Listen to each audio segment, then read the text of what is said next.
কাকা তেল আছে, অক্টেন আছে?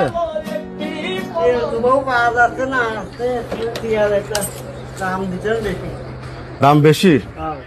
কত টাকা দেবে না? একটা 350 টাকা। বেশি হয়ে যাচ্ছে না? আমরা কোন পাচ্ছি না, দেবো কোন দেন দিন। এটা কমার সময় নিয়েন কাকা। কম দিয়ে আসে না, দিলাম। আসলে তেল পাওয়া যাচ্ছে না, এটাও নেই, বেশি অল্প তেল আছে। অল্প তেল আছে?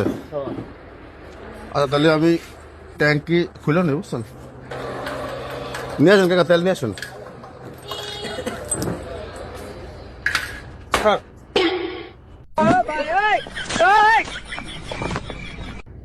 স্যার পাইছেন তেল? তেল তো পাইছি, 2 লিটার পাইছি, তো দাম তো বেশি চাচ্ছে। কত করে কাকা? 130। হ্যাঁ 130। 130 কেমন না কলেন? 300 350 টাকা লিটার। সব জায়গায় সে একরকম বেচা যায় না, মানে? নিজস্ব লোক যে একটু